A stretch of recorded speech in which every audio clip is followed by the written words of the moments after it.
قرآن نے صاف بیان کر دیا. اس آیت کو آپ دیکھیں، اس کا ایک ایک حرف اور ایک ایک لفظ جو ہے اس سے مسائل ثابت ہوتے ہیں. اللہ تعالیٰ نے یہاں پر صدقات کو یعنی زکوٰۃ کا بیان کر دیا، اس لیے پوری امت کا اتفاق ہے کہ اس آیت میں صدقات سے زکوٰۃ مراد ہے. یہاں پر صدقات سے مراد نفلی صدقہ نہیں، واجب صدقات ہیں. اور قرآن نے کہہ دیا کہ انما الصدقات، یہ جو زکوٰۃ ہے فقط صرف اور صرف ان 8 مصارف میں خرچ ہوگی.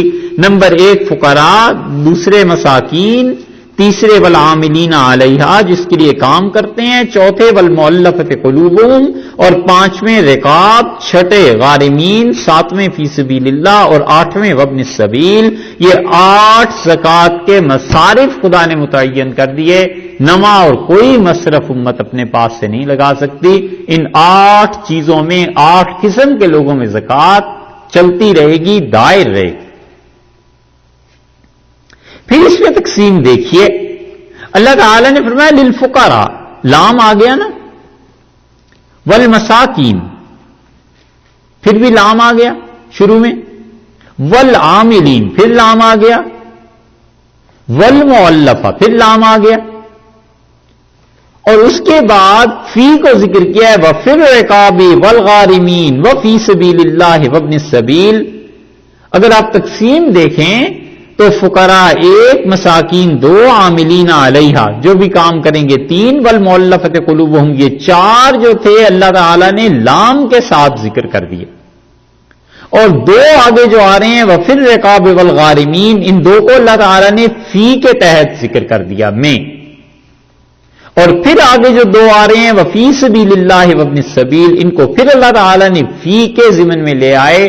تو 8 قسم کے مصارف ہوئے. پہلے 4 لام کے ضمن میں آ گئے، پھر 2 کے ضمن میں فی آ گئے، فی کے ضمن میں 2 آ گئے، پھر فی لائے اور اس میں 2 آ گئے.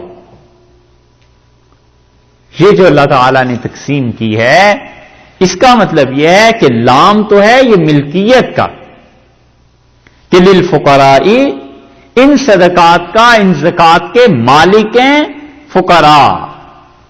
فقیر اس زکوٰۃ کا مالک ہے. اس سے معلوم ہوا کہ اسے مالک بنانا ضروری ہے، اور اگر اسے مالک نہیں بنایا جائے گا تو پھر زکوٰۃ ادا نہیں ہوگی. اسی لیے کوئی آدمی فقیر کو کھانا کھلا دے کہ یہ زکوٰۃ کا ہے، مثلا کھانا جو پکا ہے زکوٰۃ کے مال سے، اور اسے کہے کہ یہیں کھانا ہے، اٹھا کر لے جا نہیں سکتے، تو وہ زکوٰۃ ادا نہیں ہوگی، کیونکہ تم نے اسے آپ نے اسے دعوت کے طور پر کھلا دیا ہے، اس کو مالک نہیں بنایا. مالک بنانا ضروری. والمساکین، مسکین بھی مالک بنیں گے. والعاملین علیہا، اور جو کوئی بھی اس پر کام کرتے ہیں اس زکوٰۃ کے معاملے میں، وہ پیسے اپنی اجرت کے وصول کریں گے. والمؤلفۃ قلوبہم، اور جن کے لیے تالیف قلب ہے ان کے لیے بھی یہی ہے، اور تالیف قلب میں مال کو خرچ کرنا ہے.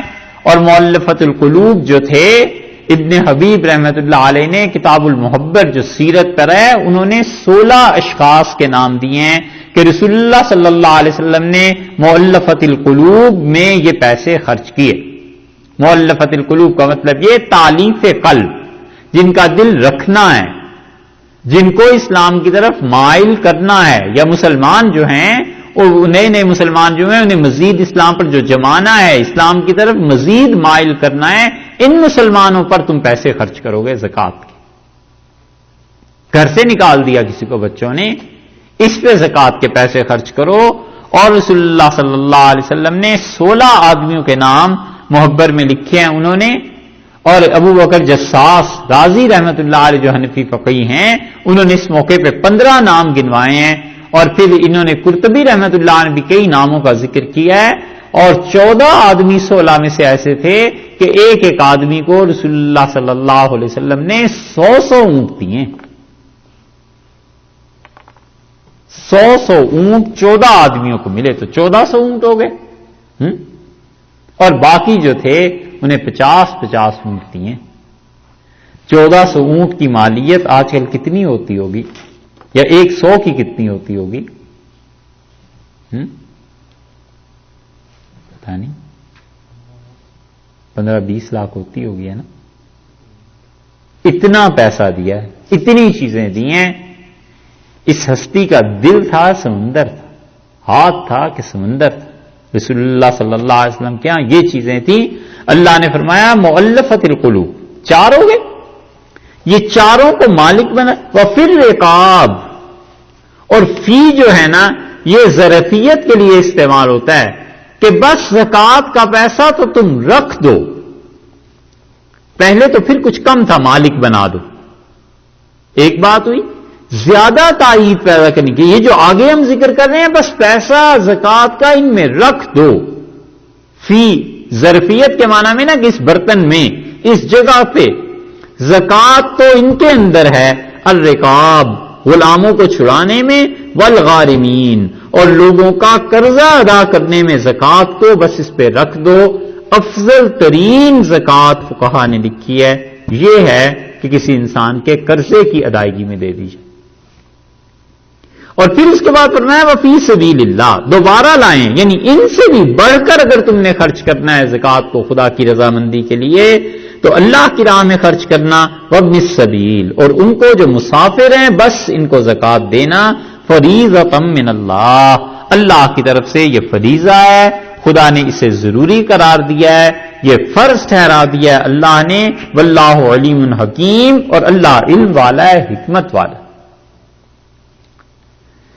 اس آیت کی انشاءاللہ کل تشریح عرض کریں گے, کیونکہ اب اگر شروع کریں گے تو اس میں گھنٹہ بڑے آسانی سے 1.25 گھنٹہ 1.5 گھنٹہ چاہیے. زکوٰۃ میں قرآن پاک میں بس یہ آیت ہے جو ماسٹر کی, اور اسی سے سارے زکوٰۃ کے مسائل فقہا نے نکالے ہیں. سینکڑوں مسائل انہوں نے اس سے ثابت کیے ہیں کہ اللہ نے جو 8 قسمیں ذکر کی ہیں تو یہ 8 قسمیں کون کون سی ہیں اور کس طرح ان میں زکوٰۃ لگے گی. اور یہ سنیے گا آپ ضرور, چاہے بعد میں سنیں, اس سے بحث نہیں ہے, کیونکہ زکوٰۃ جو مسلمان بہت سے دیتے ہیں وہ ان چیزوں کو نہیں جانتے, اور بعض اوقات تو زکوٰۃ غارت ہو جاتی, وہ لگتی ہی نہیں ہے اپنے اصل موضوع کے مطابق, اور لوگ اپنی طرف سے بڑے خوش ہوتے ہیں کہ ہم نے زکوٰۃ ادا کر دی. اس لیے اس کے بڑے مسائل ہیں. اللہ تعالیٰ نے جو 8 چیزوں کا ذکر کیا ہے انشاءاللہ کل اس پہ بات کریں. وَمِنْهُمُ الَّذِينَ, اور ان منافقوں میں ایسے ہیں الَّذِينَ جو کہ يُؤْذُونَ النَّبِيَّ, رسول اللہ صلی اللہ علیہ وسلم کو تکلیف دیتے ہیں. پیچھے سے ذکر چلا رہے کہ ان منافقوں میں ایسے ہیں جو بغیر کسی عذر کے آپ سے اجازت مانگتے ہیں کہ مدینہ منورہ میں بیٹھے رہیں اور جہاد نہ کریں. ان منافقوں میں ایسے ہیں جو لوگ جاسوس ہیں. ان منافقوں میں ایسے ہیں جو کہتے ہیں وہاں گئے تو کسی بڑے گناہ میں پڑ جائیں گے. ان منافقوں میں ایسے ہیں جو تمہارے لیے مصیبت, تکلیف اور پریشانیوں کا انتظار کرتے ہیں. اور ان میں ایسے ہیں جو مال خدا کی راہ میں خرچ کرتے ہیں ان منافقوں میں, مگر بڑی بے دلی سے. اور یہ ایسے منافق ہیں کہ نماز پڑھتے نہیں مگر یہ کہ بے دلی سے نماز ادا کرتے ہیں. اور یہ منافق ایسے ہیں کہ اسلام کا نام بھی, لیبل بھی اتار دینا چاہتے ہیں. اگر کوئی جگہ مل جائے اس میں گھس جائیں, سر گھسا دیں اس میں اور اسلام کو ہٹا دیں.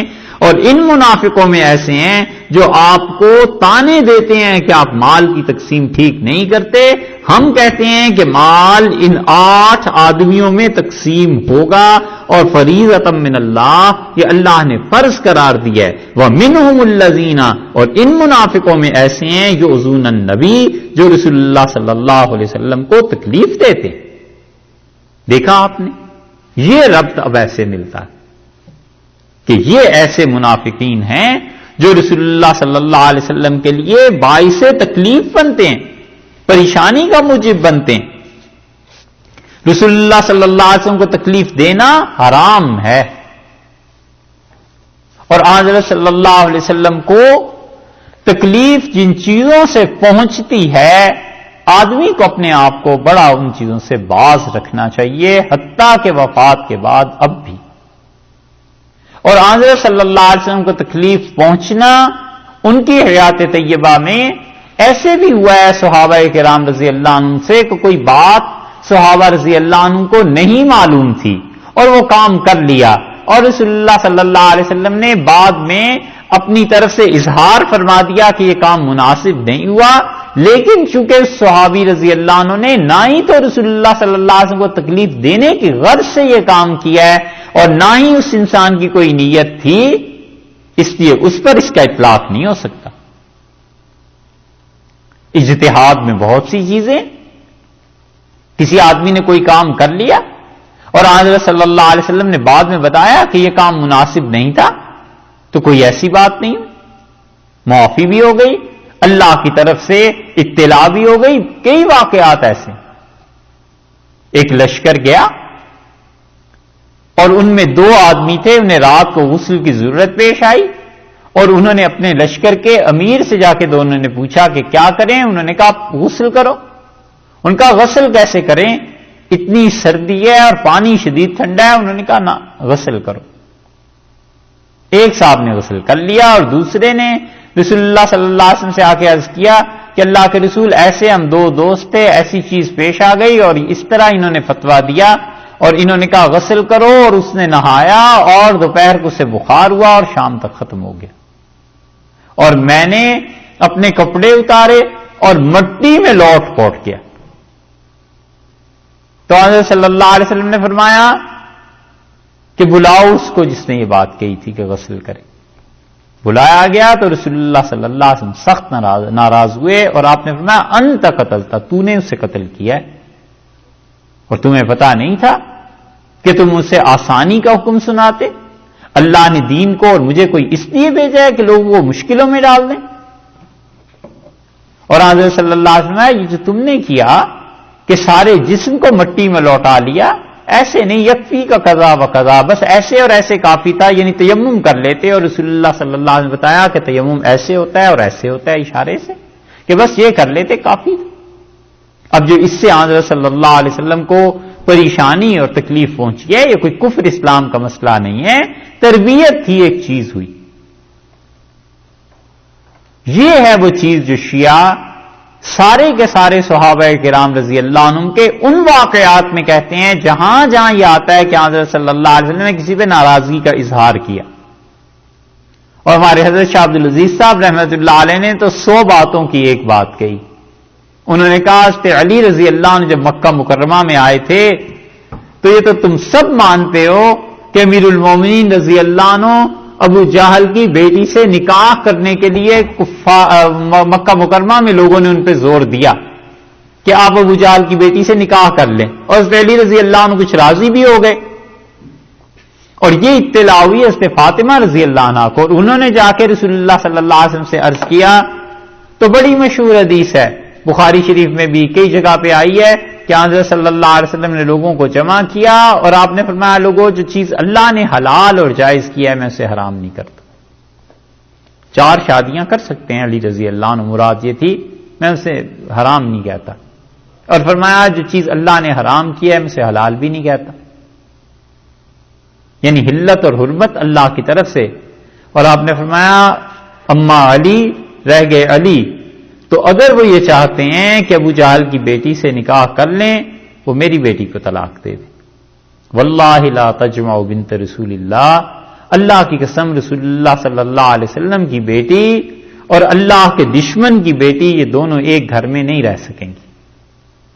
علی اگر چاہتے ہیں اس سے شادی کرنا میری بیٹی کو بھیج دیں۔ اور آپ نے فرمایا پتہ نہیں ہے تمہیں جو چیز فاطمہ کو تکلیف دیتی ہے وہ مجھے بھی تکلیف دیتی، اور تمہیں پتہ نہیں ہے کہ جو چیز فاطمہ کو تنگ کرتی ہے وہ مجھے بھی تنگ کرتی ہے، بضعۃ منی، وہ تو میری جان ہے، وہ تو میرے جسم کا ٹکڑا ہے، وہ تو میرے جسم کا حصہ ہے۔ حضرت علی رضی اللہ عنہ حاضر ہوئے اور اس چیز پہ معذرت کی، اندازہ نہیں تھا کہ حضرت صلی اللہ علیہ وسلم کے ساتھ ایسی کوئی چیز ہو جائے گی یا طبیعت مبارکہ پہ ایسی گراں گزرے گی، تو اس حدیث کا کیا کریں گے؟ اس لیے ہم کہتے ہیں کہ سیدنا علی رضی اللہ عنہ یا عمر بن العاص رضی اللہ عنہ کوئی بھی ہو، یہ جتنی بھی احادیث میں یہ آیا کہ حضرت صلی اللہ علیہ وسلم کو یہ پریشانی صحابہ رضی اللہ عنہ سے پہنچی، وہ ایذا اور تکلیف نہیں ہے، انسانی زندگی کا خاصہ ہے، ہوتا ہے جب ایک جگہ معاشرے میں لوگ رہتے ہیں. اور یہ منافقین یہ تو قصداً رسول اللہ صلی اللہ علیہ وسلم کو تکلیف پہنچاتے تھے. اس لیے اللہ نے فرمایا کہ ان منافقوں میں سے وہ الذین یؤذون النبی، جو کیا کرتے ہیں، جو لوگ یہ ایسے ہیں کہ رسول اللہ صلی اللہ علیہ وسلم کے لیے بدگوئی کرتے ہیں، برا کہتے ہیں. وَيَقُولُونَ، اور کہتے کیا ہیں؟ کہتے ہیں ہوا اذن، یہ نبی صلی اللہ علیہ وسلم تو کانوں کا کچا ہے. وَهُوَ اذن، یہ تو نرا کان ہے، جو سنتا ہے اس پہ عمل شروع کر دیتا ہے. علیاذ باللہ، کسی سے پوچھتا نہیں، جو کوئی جا کر کہہ دے بس اسی کو سچا مان لیتے ہیں. یقولون ہوا اذن، کہتے ہیں کہ یہ تو کانوں کا کچا ہے. قل اذن خیر لکم، آپ ان سے فرما دیجئے کہ میں اگر کانوں کا کچا ہوں تو خیر لکم، یہ تو تمہارا ہی فائدہ ہے اور اچھا ہے تمہارے لیے. یؤمن باللہ، یعنی تمہارے لیے اچھا ہے کہ تم آ کے مجھے کہتے ہو کہ مومن ہو تو میں مان جاتا ہوں، اور اگر میں تحقیق کرنی شروع کر دوں اور جستجو اور یہ چیزیں ہوں تو تمہارا کفر سب سے پہلے ظاہر ہو جائے، تو تمہارے لیے اچھا ہے نا جو میں کانوں کا اگر کچا ہوں تو بس ٹھیک ہے، تمہارا تو فائدہ ہے. کیسا جواب دیا. اور رسول اللہ صلی اللہ علیہ وسلم کے متعلق یہ جو ہے نا ایذا، یہ کافر پہنچاتے تھے. منافق ایسے ایسے جملے کہتے تھے، ایسی ایسی باتیں کہتے تھے. اور اب بھی بہت سے لوگ رسول اللہ صلی اللہ علیہ وسلم کی جو توہین کرتے ہیں یہ ان کو ایذا پہنچانے کا باعث بنتے ہیں. اس لیے محتاط رہنا چاہیے اور رسول اللہ صلی اللہ علیہ وسلم کے لیے کوئی لفظ ایسا استعمال نہیں کرنا چاہیے جس سے یہ شبہ بھی پڑتا ہو کہ ان پر اگر یہ عمل پیش کیا جائے تو طبع مبارک میں ناگواری گزرے. اسی لیے فقہا کہتے ہیں کہ حضرت ابو طالب نے اگرچہ ایمان قبول نہیں کیا، یہ ہم لوگوں کا کہ ہاں مسئلہ ہے، لیکن وہ کہتے ہیں بغیر وجہ کے اس مسئلے کو کبھی بیان نہیں کرنا چاہیے.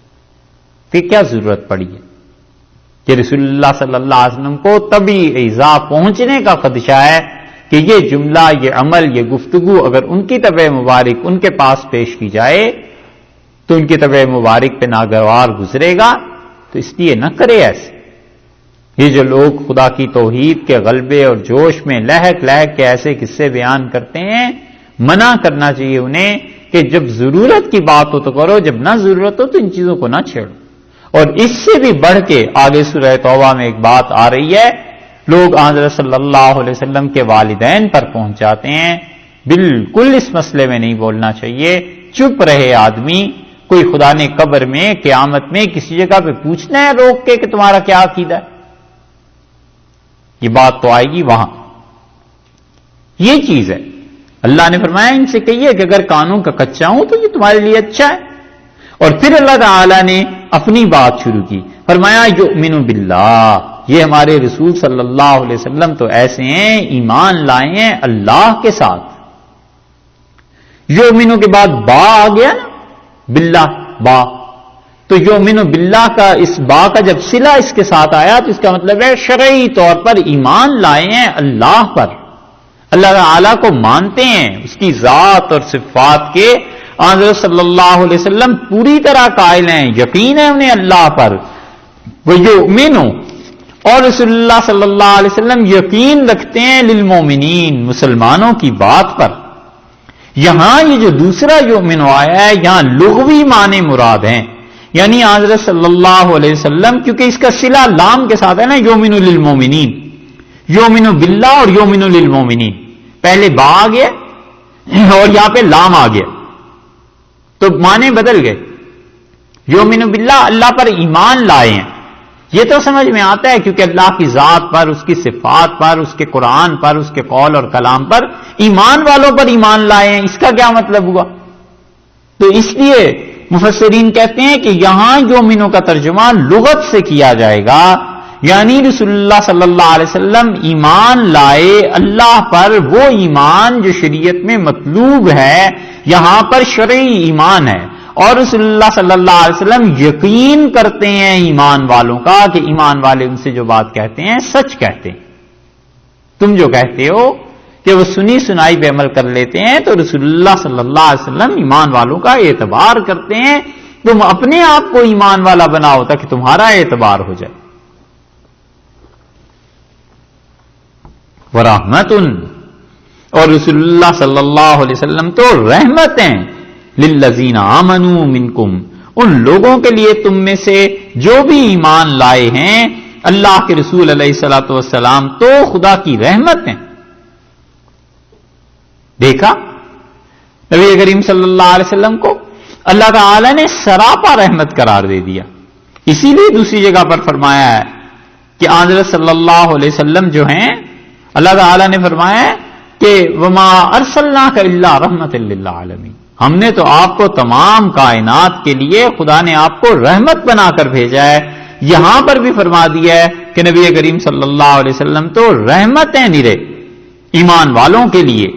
منکم، جو تم میں سے ہیں، تو منافقوں تم ایمان والے بن جاؤ، تمہارے لیے رحمت بن جائیں، اور وہ جو تمہاری کھود کرید نہیں کرتے تو اللہ کو تو معلوم ہے، اور تم انہیں ایذا دیتے ہو، تکلیف پہنچاتے ہو، ان کے متعلق باتیں کرتے ہو۔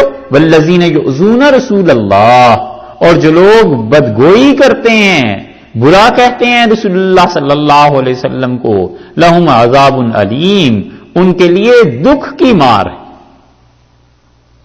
بہت دکھ کی مار پڑے گی قیامت میں انہیں۔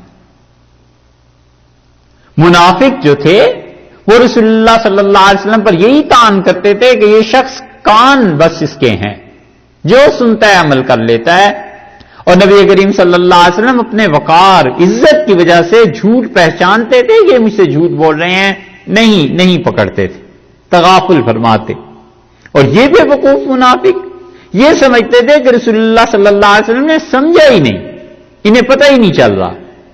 تو اللہ تعالی نے فرمایا کہ یہ جو رسول اللہ صلی اللہ علیہ وسلم زیادہ نہیں کریدتے تو تمہارے حق میں بہتر ہے، نہیں تو سب سے پہلے تو تم ہی پکڑے جاؤ۔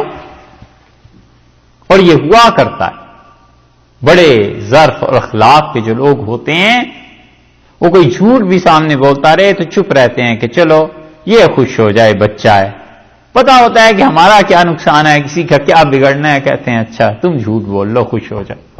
بڑے اخلاق کے اور ظرف کے لوگ جب تک کہ کوئی معاملہ ایسا نہ ہو خام خواہ شرمندہ نہیں کرتے، اور حضرت صلی اللہ علیہ وسلم کی اس خوبی کو اللہ نے بیان فرمایا ہے، اور ان کو دیکھو ظالموں کو یہ تکلیف دیتے ہیں اور بدگوئی کرتے ہیں۔ اللہ نے کہا ہے جو رسول اللہ صلی اللہ علیہ وسلم کو تکلیف دے گا اللہ اسے عذاب دے گا، اور عذاب بھی معمولی نہیں، دکھ کا عذاب۔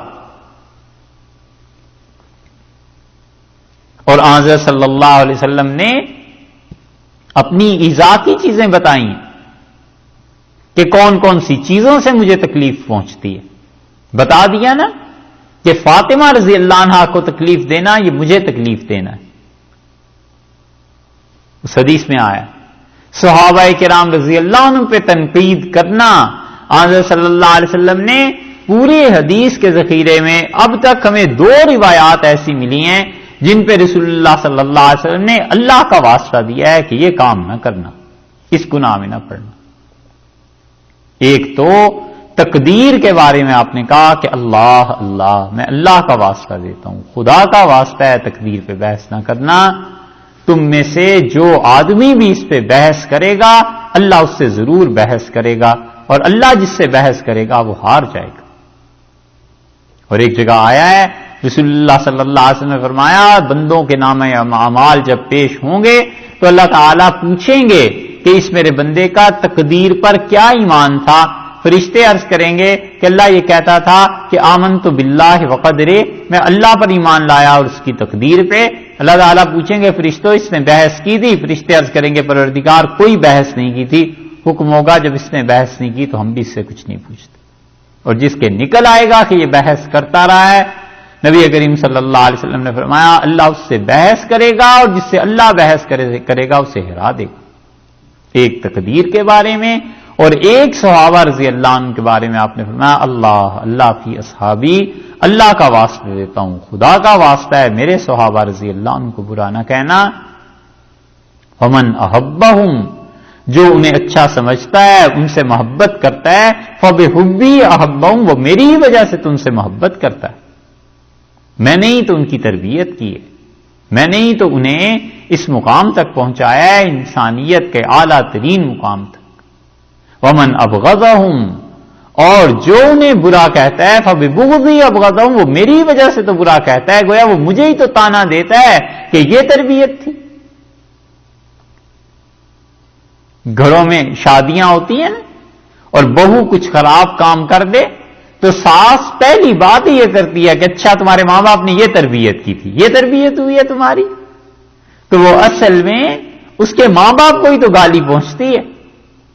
اسی چیز کو رسول اللہ صلی اللہ علیہ وسلم کہ انہیں برا نہ کہنا، فببغضی ابغضہم، تم جو انہیں برا کہو گے تو وہ تو مجھے ہی برا کہہ رہے ہو. اور آپ نے فرمایا انہیں تکلیف نہ دینا. ومن اذاہم فقد اذانی، جس نے انہیں تکلیف دی اس نے مجھے دی، اور جو مجھے تکلیف دیتا ہے یوشک ان یاخذ، ان قریب اللہ اسے پکڑ لے گا، خدا کی گرفت اس پہ آئے گی. تو یہ بات کہاں سے کہاں جا پہنچتی ہے.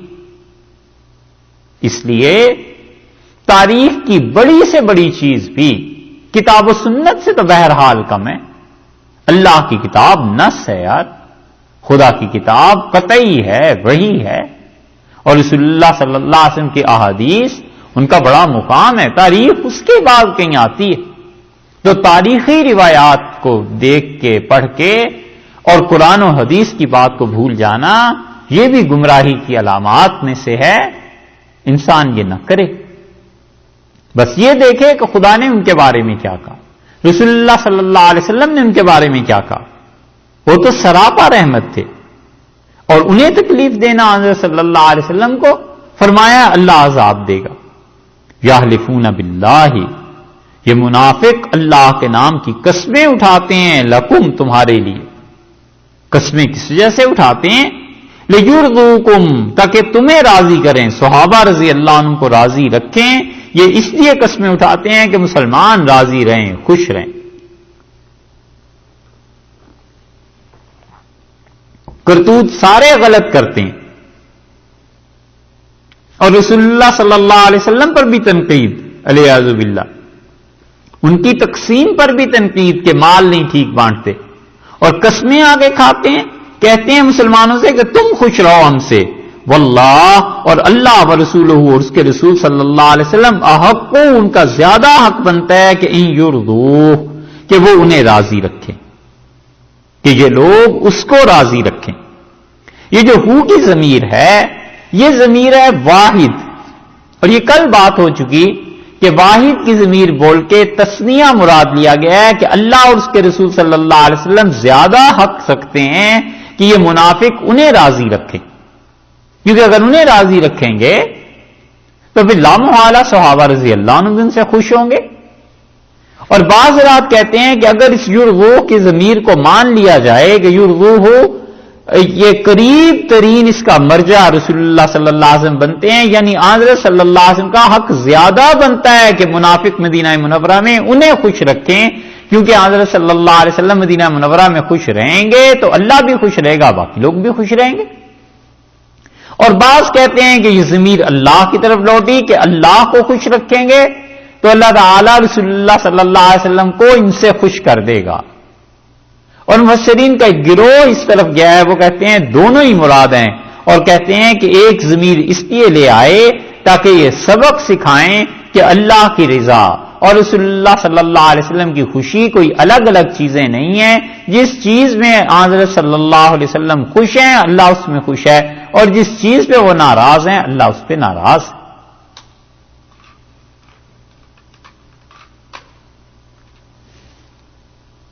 کیونکہ رسول اللہ صلی اللہ علیہ وسلم کی زندگی میں کتنے ہی مواقع ایسے پیش آئے ہیں کہ اللہ نے کہا ہے جس چیز پہ آپ خوش ہیں وہ کر دیتے ہیں.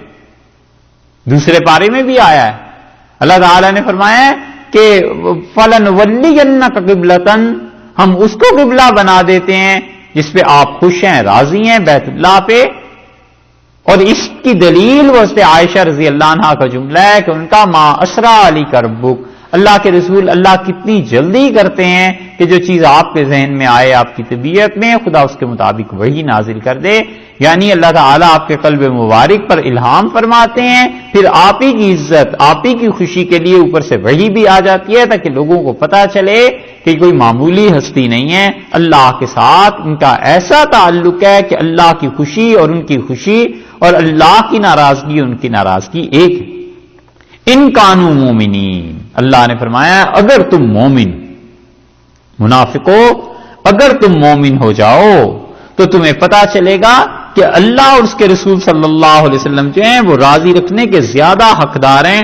تو شرط لگا دی اخلاص کی اور ایمان کی کہ بندے میں اگر ایمان ہو اور بندے میں اگر اخلاص ہو تو وہ اللہ کی اور اس کے رسول صلی اللہ علیہ وسلم کی خوشی کے لیے کوشش کرتا رہتا ہے. اور عمر بھر کرنے کا کام بھی یہی. حضرت معاویہ رضی اللہ عنہ نے خط لکھا، ترمذی میں آتا ہے، حضرت عائشہ رضی اللہ عنہا کو، اور اس میں لکھا ام المومنین مجھے کچھ نصیحت کریں ولا تکثری فی، اور لمبی چوڑی بات نہ لکھیں، مختصر سی بات مجھے لکھ دیں. حضرت عائشہ رضی اللہ عنہا نے لکھا کہ معاویہ میں نے رسول اللہ صلی اللہ علیہ وسلم سے سنا، آپ نے فرمایا جو اللہ کو خوش رکھنے کی کوشش کرتا رہتا ہے اللہ اس سے راضی بھی ہو جاتا ہے اور اپنے بندوں کو بھی اس سے راضی کر دیتا ہے، بڑی تعداد بندوں کی. اور جو آدمی لوگوں کو خوش کرنے کی تلاش میں رہتا ہے انجام میں اللہ بھی اس سے ناراض ہو جاتا ہے اور اللہ اپنے بندوں کو بھی اس سے ناراض کر دیتا ہے. بس السلام، اتنی نصیحت کی تو آدمی اس بات سے بہت بلند ہو جائے کہ لوگ کیا کہیں گے. یہ پورا ایک مستقل شعبہ ہے علیاذ باللہ شرک کا. لوگ کیا کہیں گے، بھی نماز کیوں نہیں پڑھتے، لوگ کیا کہیں گے کہ لوگ اتنا مذہبی ریلیجس ہو گیا ہے. زکوٰۃ کیوں نہیں دیتے، لوگ کیا کہیں گے مجھے کہ یہ ہر وقت اسی چکر میں پڑا رہتا ہے، پیسے ہی لیتا دیتا رہتا ہے، غریبوں کی مدد کرتا رہتا ہے اور بیسیوں چیزیں. لوگ کیا کہیں گے، بھئی ایک مرتبہ جنازہ پڑھ دو، لوگ کیا کہیں گے. یہ دیکھو اللہ کیا کہتا ہے، ہر آدمی کو خوش رکھنا. یہ کون سی شریعت میں آیا ہے کہ فرض واجب ہے، اور ساری مخلوق خوش بھی کہاں ہوتی. ڈھنگ کا کام کرتا رہے آدمی، اور جو اللہ کے اچھے بندے ہیں وہ سمجھ جاتے ہیں کہ اس کے ساتھ خوش رہنا ہی چاہیے، اللہ کے ساتھ اس کا تعلق ہے. اور جو ڈھنگ کے نہیں ہوتے وہ بھی اسی چکر میں رہتے ہیں کہ آج اس کو راضی کرو، آج اس کو راضی کرو، آج اس کو راضی کرو. اور جو سب کو راضی کرنے کے چکر میں ہوتا ہے وہ اسی طرح ہے جیسے ایک حکیم صاحب نے کسی کو بھیجا پنساری کو ملے پنساری سے، تو اس پنساری نے کہا حکیم صاحب اتنے عرصے سے آپ ہمارا علاج کرتے ہیں، آپ کوئی کام بتائیں جو کر کے دیں. تو حکیم نے کہا بھائی زندگی ہو گئی، ہمیں 5 سیر مینڈک چاہیے تھے، تو تول کے لے آؤ کسی دن. اس نے کہا مار کے ان کا نہیں، زندہ تولنے. وہ بس ساری زندگی اسی میں لگا رہا کہ 5 سیر مینڈک ایک پلڑے میں کہیں جمع ہو جائیں ترازو کے، اور مینڈک ٹکے نہیں دیے. یہی ہوتا ہے کہ ساری جہان کو خوش کرنا ہے. اور بھائی سارا جہان کہاں سے خوش ہوگا، وہ تو اللہ سے خوش نہیں ہوا، تم سے کیا کسی نے خوش ہونا ہے. ڈھنگ کا کام کرے، اللہ کو راضی کرنے کی فکر کرے. اللہ تعالی نے فرمایا کہ اللہ اور اس کے رسول صلی اللہ علیہ وسلم زیادہ حق رکھتے ہیں اس بات کا کہ ایمان والے انہیں راضی کریں. الم یعلموا، کیا یہ اتنا بھی نہیں جانتے منافق.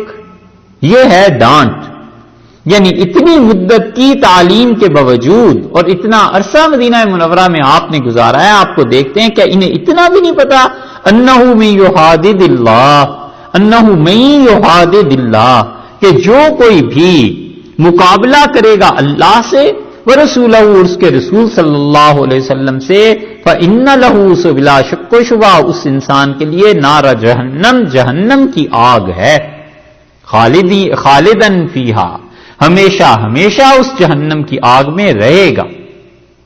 اس میں جلے گا. ذالک الخزي العظیم، اور یہ بہت بڑی رسوائی ہے، یہ عزت ختم ہو جائے گی ساری اللہ کا اور اس کے رسول صلی اللہ علیہ وسلم کا مقابلہ. ایسے اعمال جن اعمال کے ذریعے خدا کو ناراض کرنا ہے، ایسے اعمال جن کے ذریعے رسول اللہ صلی اللہ علیہ وسلم کی مخالفت مول لینی ہے، اللہ نے فرمایا یہ نہ کرے، وگرنہ وہ جہنم میں جائے گا اور ہمیشہ ہمیشہ رہے گا. اور خزی العظیم فرمایا یہ بہت بڑی رسوائی. یہ جہنم میں منافقین کا جانا یہ پہلے بھی گزر چکا کئی جگہ. یحذر المنافقون، اور منافق لوگ ڈرتے ہیں، ڈرا کرتے ہیں. اس آیت کو مفسرین کہتے ہیں کہ سوچنا یہ ہے کہ یہ خبر دے رہے ہیں اللہ یا حکم کر رہے ہیں. قرآن پاک میں پہلے بھی کچھ آیات گزری نا ایسی جن میں خبر اور امر دونوں کا تھا کہ اللہ نے یہ خبر دی ہے لیکن حکم کی طرح کی دی ہے. تو خبر اور امر میں فرق ہے. خبر کسی چیز کی دینا کہ یہ ہوا ہے، یہ ہوگا، اور امر یہ کرو. تو بہت سے مفسرین کہتے ہیں کہ یہ خبر نہیں ہے، یہ امر ہے، حکم ہے. اور بہت سے کہتے ہیں کہ خبر ہے. دونوں طرح اس کا ترجمہ دیکھ لیجئے. خبر کریں گے اگر اسے تو یحذر المنافقون، اللہ تعالیٰ نے فرمایا منافق ڈرتے ہیں اس بات سے کہ ان تنزل علیہم، کہ ان کے ان تنزل علیہم، کہ اللہ تعالیٰ نازل کرے، کہ نازل نہ ہو جائے علیہم ان پر سورت، کوئی سورت ان مسلمانوں پر، تو نبئہم جو مسلمانوں کو جتا دے بما فی قلوبہم جو کچھ کہ ان منافقوں کے دل میں ہے. یہ لوگ ڈرتے ہیں منافق اندر سے کہ کہیں رسول اللہ صلی اللہ علیہ وسلم وہی نہ آ جائے، انہیں پتہ نہ چل جائے کہ کیا چیز ہمارے دل میں. قل استہزؤوا، آپ کہیے تم ہنستے رہو، مذاق اڑاتے رہو اس دین کا. ان اللہ مخرجن، اور اللہ یقیناً نکالنے والا ہے ما تحذرون، جس سے تم ڈرتے ہو. آیت کی ابتدا میں یحذر کا لفظ آیا تھا نا، ڈرتے ہیں، آخر پہ فرما دیا تحذرون، وہی لفظ لے آئے ہیں کہ جو تمہیں ڈر ہے نا وہ ڈر ہو کر رہے گا، خدا تمہاری منافقت کو کھول کر رہے گا. یہ تو ہو گئی خبر. اور اگر امر کریں حکم تو پھر یہ ترجمہ بنے گا کہ یحذر المنافقون، منافقوں کو ڈرنا چاہیے، ڈریں اس بات سے ان تنزل علیہم سورتن، کہ کوئی سورت نہ نازل ہو جائے کہیں مسلمانوں پہ، تو نبئہم جو انہیں جتائے بما فی قلوبہم جو کچھ کہ ان منافقوں کے دلوں میں ہے، کہیں ایسے نہ ہو جائے. ڈرو اس بات سے. ایک، اور منافق ڈرتے ہیں. دو، پہلے نمبر پہ جو آیا ہے تو یہ امر ہے، یہ خبر ہے، دونوں طرف مفسرین ہیں، اس لیے دونوں ہی ترجموں میں کوئی حرج نہیں ہے. کوئی ایسا ترجمہ ہوتا نا قرآن پاک کا کہ ایک ایک آیت کے 2 3 4 بسا اوقات 8 ترجمے بنتے ہیں. یہ کوئی لکھ دیتا اللہ کا بندہ، سمجھنے میں بڑی سہولت رہتی. لوگ سمجھ جاتے کہ اچھا اس آیت کا مطلب یہ بھی ہے، یہ بھی ہے، کیونکہ ہر آدمی کی مینٹل اپروچ بھی تو مختلف ہو جاتی ہے نا. تو کسی آدمی کو کوئی چیز کلک کر جاتی ہے، کسی آدمی کو کوئی چیز بھاتی ہے، تو اس سے زیادہ اچھا ہوتا.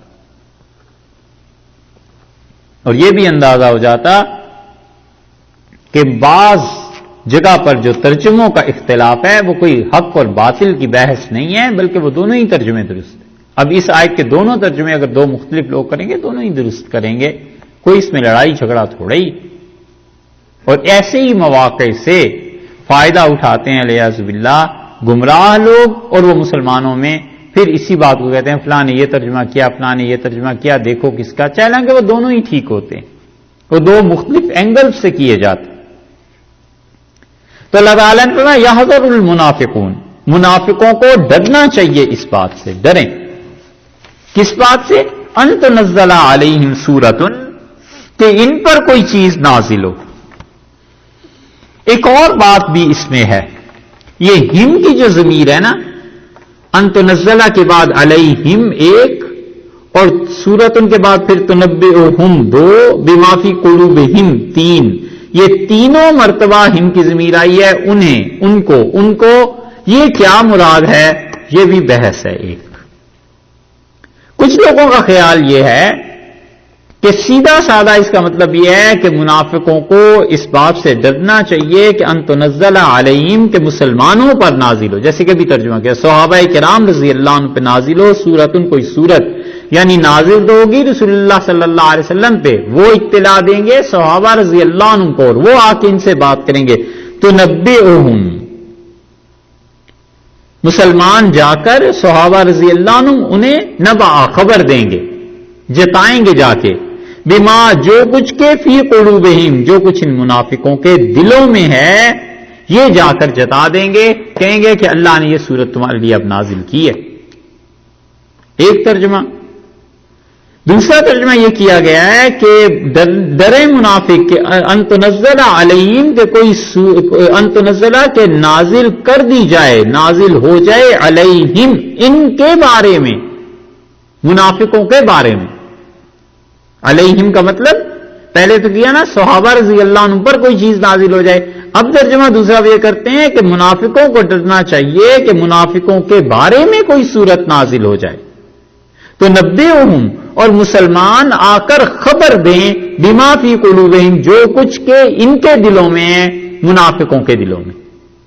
تو یہ جو پہلا ہم آ رہا ہے اس پہ دونوں آ رہا ہے، کچھ کہتے ہیں اس سے مراد صحابہ رضی اللہ عنہ ہے اور کچھ کہتے ہیں کہ اس سے مراد منافقین ہیں۔ بہرحال دونوں ہی ترجمے درست کیے گئے ہیں۔ اللہ تعالیٰ نے فرمایا کہ ڈرو منافقوں اس بات سے کہ تمہارے لیے کوئی صورت نازل ہو جائے، اور پھر اللہ نے صورت نازل کی کوئی ایک، یہ سورہ توبہ میں ان منافقین کا ذکر ہے، بقرہ میں آپ نے پڑھ لیا ہے، پھر اس کے بعد سورہ نساء میں آیا تھا اور آگے چل کے اور صورتوں میں آ رہا ہے، سورہ نور میں آ گیا ہے۔ اللہ تعالیٰ نے جو آخر پر کہا ہے نا کہ ان اللہ مخرج ما تحذرون، اور اللہ وہ چیز نکال کے سامنے کر دے گا، دکھا دے گا جس چیز سے تم ڈرتے ہو، تو خدا نے پھر ان منافقوں کی ایک ایک بات دکھا، حتیٰ کہ اللہ نے حکم دیا رسول اللہ صلی اللہ علیہ وسلم کو کہ آپ ان منافقین کو مسجد نبوی سے نکال دیں۔ مسلم کی روایت میں آتا ہے رسول اللہ صلی اللہ علیہ وسلم کی اپنی ذاتی طبیعت مبارکہ ایسی نہیں تھی، لیکن اب اللہ کا حکم آ گیا تو جمعے کے دن آپ نے کہنا شروع کیا، آپ نے فرمایا تم منافقو اخرج، تم نکلو، اٹھو تم بھی 12 آدمیوں کو رسول اللہ صلی اللہ علیہ وسلم نے نکالا اور آپ نے فرمایا یہ اللہ کا حکم ہے، تم سب نکل جاؤ تم منافق۔ اور رسول اللہ صلی اللہ علیہ وسلم نے حضرت حذیفہ رضی اللہ عنہ کو بلایا اور انہیں بتایا کہ کون کون مدینہ منورہ میں منافق، اس لیے یہ جو اللہ تعالیٰ نے فرمایا قل استہزؤ، ان سے کہیے تم ہنسی اڑاؤ، تم مذاق اڑاؤ، تم اپنا کام کرتے رہو۔ اس کا یہ مطلب نہیں ہے کہ اللہ نے انہیں اجازت دے دی، بلکہ اس کا مطلب یہ ہے کہ جس طرح کہتے ہیں نا تمہیں چھٹی ہے کرو بھگت لوگے، جیسے نالائکوں کو کہتے ہیں اس طرح فرمایا کہ تم ہنسی اڑاتے رہو، اللہ ان چیزوں کو ظاہر کر دے۔ وَلَئِن سَأَلْتَهُمْ، اور اگر آپ کبھی ان سے سوال کریں، لَيَقُولُنَّ، آپس میں کہتے ہیں یا تو کہتے ہیں جواب میں، انما کننا، بلا شک و شبہ ہم نخوض، وہ باتیں کر رہے تھے، ونلعب، اور ہم تو کھیل رہے تھے۔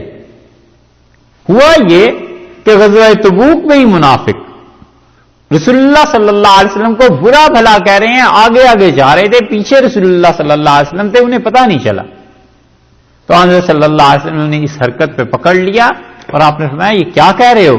کہنے لگے نہیں آپ کے بارے میں نہیں، ہم تو بس ایسے ہی ہنسی مذاق میں بات کر رہے تھے، آپ کی شان میں تو کچھ نہیں کہا۔ اللہ نے فرمایا قل اب اللہ، ان سے کہیے تم کہتے ہو ہم ہنس رہے تھے، کھیل رہے تھے، باتیں کر رہے تھے، قل اب اللہ، کیا اللہ کے ساتھ ہنس کھیل رہے تھے؟ وہ آیاتیں اور اللہ کی نشانیوں کا مذاق، وہ رسول ہی اس کے رسول صلی اللہ علیہ وسلم کنتم تستہزئون، تم ان کا مذاق اڑا رہے تھے۔ تینوں مذاق اللہ نے برابر کر دیے، اللہ نے اپنے ساتھ مذاق کرنے کو، اپنی آیات کے ساتھ مذاق کرنے کو، اور رسول اللہ صلی اللہ علیہ وسلم کے ساتھ مذاق کرنے کو۔ اللہ نے فرمایا ہے منافقو تم ان چیزوں کے ساتھ مذاق کر رہے تھے، ان چیزوں کا مذاق اڑا رہے تھے۔ اور یہ مذاق جو تھا انہوں نے قصدن کیا، جان بوجھ کے کیا۔ اور دوسری صورت یہ بھی ہو سکتی ہے کہ واقعی ان لوگوں نے ہنسی مذاق میں بات کی ہو، لیکن اللہ نے آگے چل کے دونوں چیزوں کو رد کر دیا ہے. اللہ نے فرمایا لا تعتذروا، اب کوئی عذر پیش نہ کرو، اب بالکل مت یہ کہو، بہانے مت بناؤ، قد کفرتم بعد ایمانکم، تم ایمان لا کر اب کافر ہو چکے. اس سے معلوم ہوا کہ اللہ تعالی کا مذاق اڑانا اور اس کی آیات کا اور اس کے رسول صلی اللہ علیہ وسلم کا مذاق اڑانا یہ کفر ہے، اور ایسا کفر ہے کہ اگر کوئی آدمی محض خوش طبعی کے طور پہ، لطیفے کے طور پہ ایسے ہی کرے گا تو بھی کافر ہو جائے گا. اللہ نے اس عذر کو قبول نہیں کیا. اللہ تعالیٰ نے کہہ دیا کہ نہیں. اگر مان لیا جائے کہ وہ سچ کہتے تھے کہ رسول اللہ صلی اللہ علیہ وسلم سے استغفر اللہ کہ ہم تو ایسے باتیں کر رہے تھے، ہم تو آپس میں ہنسی مذاق کر رہے تھے، اللہ نے فرمایا کہ یہ بات بالکل نہیں. اسی لیے یہ دلیل ہے اس بات کی کہ کفر انسان مذاق میں بھی کرے تو کافر ہو جاتا ہے. کفر کا جملہ اتنی بڑی چیز ہے، اتنی بری چیز ہے کہ جان بوجھ کے سنجیدگی سے کہنا تو دور کی بات رہا، مذاق میں بھی کہے گا تو ہو جائے گا. رسول اللہ صلی اللہ علیہ وسلم ثلاث جدلہن جدل وحزہن جدل، تین چیزیں ایسی ہیں کہ کوئی آدمی جان بوجھ کے کرے گا تو بھی ہو جائیں گی، اور وہ مذاق کے طور پر کرے گا تو بھی نافذ ہو جائیں گی. آپ نے فرمایا طلاق اور غلام کی آزادی اور کفر، تینوں چیزیں. مذاق میں کہہ دیا کہ میں نے طلاق دی، طلاق ہو گئی. مذاق میں اللہ کے لیے کوئی جملہ ایسا کہہ دیا، یہ چیز ہو گئی. یہ اتنی خطرناک چیز ہے کہ اب ہمارے دور میں ایسا لٹریچر اردو اور انگلش اور کس زبانوں میں لکھنے لگے ہیں، صاف اللہ کی توہین، اللہ کی آیات کا مذاق، ایسے لطیفے جن لطیفوں میں خدا کا مذاق، اس کے فرشتوں کا مذاق. یہ بہت خطرناک بات ہے. دیکھو اللہ نے کیا کہا ہے. اللہ نے فرمایا وَلَا إِن سَأَلْتَهُمْ لَيَقُولُنَّ، آپ ان سے سوال کریں کہ یہ کیا کہہ رہے تھے، لَيَقُولُنَّ، یہ ضرور کہیں گے کہ إِنَّمَا كُنَّا نَخُوضُ وَنَلْعَبُ، ہم آپس میں بات چیت کر رہے تھے اور ہم کھیل رہے تھے. ایسے ہی کوئی سنجیدگی سے تھوڑی ایسی بات کر رہے تھے. یہ لطیفوں میں بھی تو یہی ہوتا ہے، کوئی سنجیدگی سے تھوڑی ہی بات کرتا ہے، وہ تو دوسروں کو ہنسانے کے لیے کرتا ہے نا. اللہ نے فرمایا قل اب اللہ و آیاتہ و رسولہ، ان سے کہ یہ اچھا ہنسی مذاق تم اللہ کے ساتھ، اس کی آیات اور رسول اللہ صلی اللہ علیہ وسلم کے ساتھ کنتم تستہزئون، مذاق اڑا رہے تھے. لا تعتذروا، بہانے مت بناؤ، قد کفرتم بعد ایمانکم، تم ایمان کے بعد اب کفر کر چکے. یہ دلیل ہے اس کی کہ اللہ نے ان کی معذرت کو قبول نہیں کیا. اللہ تعالیٰ نے یہ نہیں کہا کہ چونکہ ہنسی مذاق تھی لہذا ختم ہو گئی بات. اللہ نے فرمایا ہے بالکل نہیں. تو کبھی بھی آدمی شریعت کی جو چیزیں ہیں ان کو مذاق میں لائے. بہت سی چیزیں، جنت، جہنم، فرشتے، حشر، ایسی چیزیں، ان کا مذاق اڑانے سے، لطیفے بیان کرنے سے علیاذ باللہ ایک لفظ کبھی ادھر ادھر کا ہو جائے اور کفر ہو جائے، کیا فائدہ ہے آخر اس پل صراط پہ چلنے سے. اللہ نے یہاں ان کی معذرت قبول نہیں کی. اللہ تعالیٰ نے فرمایا لا تعتذروا، اب بہانے مت بناؤ، قد کفرتم بعد ایمانکم، اے منافقو تم نے ایمان کے بعد کفر کر لیا ہے. ان نعفو عن طائفۃ، اگر معاف کر دیں، عن طائفۃ ایک گروہ کو، منکم تم میں سے ایک گروہ کو اگر ہم معاف کر دیں، نعذب طائفۃ ہم دوسرے گروہ کو تو ضرور عذاب دیں گے، بانہم اس لیے کہ یہ منافق کانوا مجرمین، یہ منافق جو ہیں یہ سب گناہ گار تھے. ایک کو اگر ہم نے معاف کر دیا، کچھ منافقوں کو، تو کچھ تو ہم نے عذاب دینا ہے.